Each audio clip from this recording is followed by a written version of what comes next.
За бүгдд нь орой минь. Би энэ өдөр хичээлээ тараад гэртээ ярьж хоолоо хийж идчихэд жимдээ орсон. 8 цаг үед бараг жимдээ орсон. Тэгээд манай фитнес гэртээ мань айгүй ойрхон байдаг. Тэгээд би Чирэг Монгол 2 дугаар салбарт нь явдаг. Учираас хичээлээ тарч жимдээ орсон.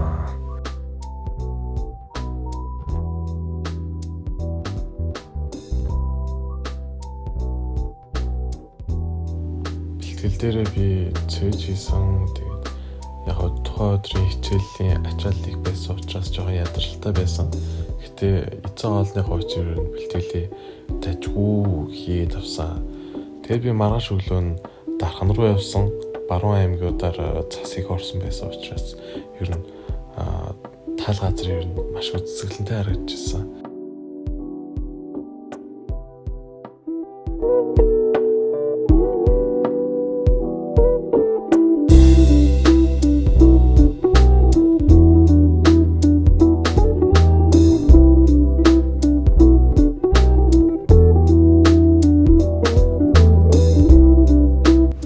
За тэгээд маргааш өглөө нь гэртээс ирсэн, ээж автайгаа дүү нартайгаа хамт нэг өглөөг угтсан.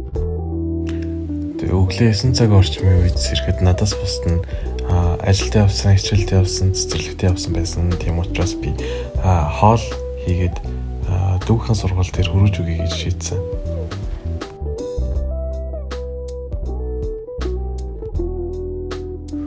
Би тэгээд хоол хийхдээ ерөнхийдөө бол бодоотой орго хийж гээд байдаг. Би өөр бодоотой оргонд аягүй дуртай. Миний хувьд бол бодоотой орго дэлхий дээр хамгийн секси бол гэж боддог.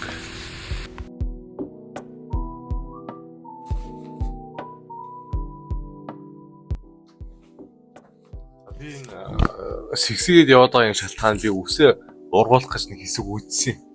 Гэсэн чинь ерөөсөө энэ үс ургуулна гэдэг чинь ерөөсөө төвчээрийн асуудал юм билээ. Надад бол ус сургуулах тийм юу зөхгүй мэлээ. Өнөөдөр амжуул үсээс сурч гэж ер нь бодож байгаа. Ер нь амжуулах хийж байна. Тэгээ хотод засвал ихээр ингээд эрэгтэй хүмүүс нэг юм бит шүү дээ. Нэг засвуулаас сурцсан газраа ингээд газраасаа өөр газар засвархаар араар тавиад байгаа юм шиг. Муухай мэт юм шиг. Тэгээ би ерөөсөө хотод үсээс сурч байвсараа дархан дэрж үсээс засвалдаг. Заримдаа бүр үсээс засвалах гэж бүр хаагчсан сайн нэр ирдэг гэж байна. Тэгээд одоо ингээд бүтэн бараг амарлын шугал байдлаар байгааг ирсэн дэр үсээс сурч гэж бодсон. Чингэр чадвал орно. Малгай өмсчүүл зүгээр байна. Энэ хэсгийн зааварсан байна. Энэ хэсэг хүрдэг тийм өндөртэй. Нийлэл дээр сайж байна. Хүн өндөр сайж. Энэ шиг доон бүгд дээр сайж. Нэр энэ айгуу нэг хүүхэн тэмээ явуулсан. Ямар хүүхэн тэмээ явуулсан. Түдэн бэлэн ус. За.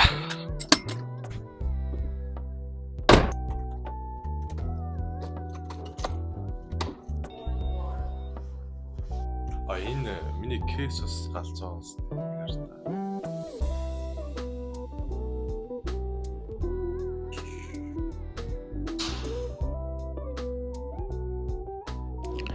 Дархан такси барих маш амархан. Төв зам дээрээ гар зогсоод хэсэг зогсож идэл таксинд явдаг хүмүүс машинууд нь урд өөрч тэрээ зогсчдөг. Тэгээ хаашаа ч явсан 1000 төгрөг гардаг.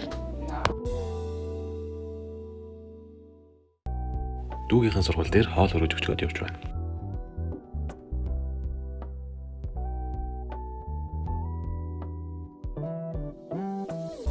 Ийм сонио хачин газруудаас хамгийн ихэнд нь дархан зах бодлооны төвийг авч үзсэн байгаа. Энэ газраас болохоор бүхэл дарханчууд бүхэл төрлийн хэрэгцээтэй гэр ахуйн бараа, хүнс, хувцас, сонор гих зэрэг ингээ бүх юмудаа энэ чэнс цуглуулдаг байгаа.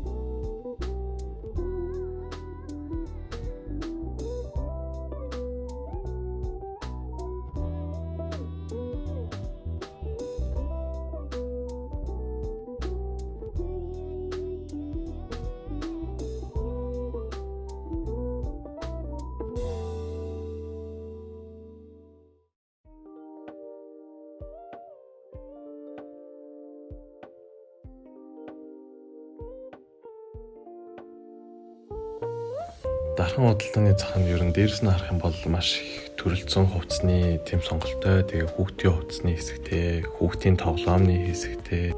Бага байхад лавын тоглоомны хэсэг рүү орохыг ер нь аавч амар их гуйдаг байсан. Тэгээд тоглоомны хэсэг бол ер нь маш их ордог байсан. Ер нь энд маш их мөнгө өрсөн. Аав ээжийнхээ мөнгийг маш их өрсөн. Тэгээ биржээс гараад би кофе уух газар руу такси бариад явсан. Тэгээ шууд тэгээд явах замд бол Номин Оргил гэх мэт ер нь хотод Улаанбаатар хотод байдаг том дэлгүүрүүд ер нь ийм мартаас бусна бүгдээр байгаа. Тэгээ би влогтоо уг нь энэ дархны дүүжин гүрийг уг нь танилцуулъя гэж бодож ирсэн. Тэгтээ би амжаагүй л дээ. Энэ гүр маань ер нь гоё түүхтэй гүрлээ. Тэгээ дархныг ер нь хоёр хуваасан. Шин дархан, хуучин дархан гэдэг. Одоо би ингээд яг шин дархан руу н ороод явж байна. Хуучин дарханаас. Тэгээ энэ ч машин бодлохоо бүгдээрээ ингээд бензин колонконд ингээд очирсан. Бензин авах гээд ингээд 2 3 4 5 цаг ингээд зогсож идэм бэ л ер нь айгүй хэцүү болсон бэлээ бензин. Тэгэд энэ болохоор дархан их дэлгүүрэн саяны баруун болон дээр харагдсан. Одоо би энэ чи кофе уух газараа дөнгөж ирчээ байж. Ер нь зам нэм сэлүүхэн. Тэгээд тэр дээр байгаа уул болохоор ер нь өвөл болохоор дарханчуудын чаргаар гоолгодог, цанаар гоолгодог амар тийм спот гэж маягийн юм гэж хэлж болно. Сайн манай өдрөнд капучино дундаар авч энэ ч явахаар. Хөөс нь гоё зузаан гарна тий.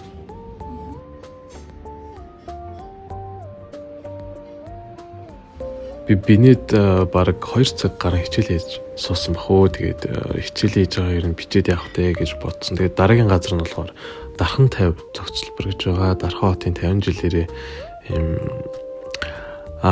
байгуулсан ийм зохицолбор газар байгаа.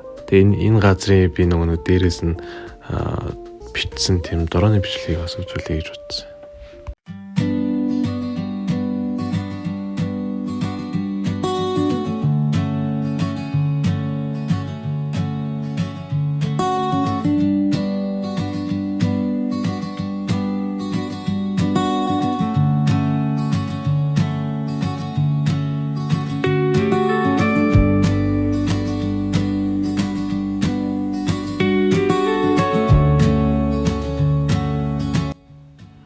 Энэ газар бол Дархан хотын 50 жилийн ойд зориулн зохион байгуулсан тийм талбай нь маш цэвэрхэн, дээрээс нь усан оргилууртай, тэгээд гоё өнгийн олон өнгийн тийм гэрэлтэй, тэгээд оройн цагаар болохоор тэр гэрэл усан оргилуур хоёр нь яг хослохороо маш үзэсгэлэнтэй харагддаг. Тэгээд хүмүүс энэ дээр цууж амардаг, зураг дардаг, найзууд гэр бүлүүдийн оройг зугаатай хөвчлөлтөй өнгөрүүлэх тийм хамгийн шилдэг газруудын нэг болсон. Тэгээд хэрвээ та бүхэн Дарханд ирэх юм бол энэ газраар заавалчгүй ирж үзээрэй. Ялангуяа орой зуны цагт орой 6-аас 10 цагийн хооронд бол ус оргилуур ажилладаг. Дээрээс нь гэрэл мэрлнүүд нь нас чинь тэгэхээр маш үзэсгэлэнтэй харагддаг юм бол.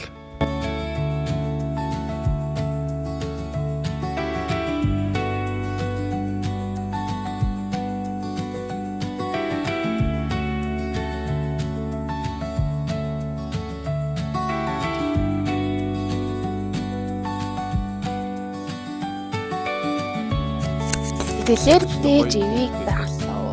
Хангас донго.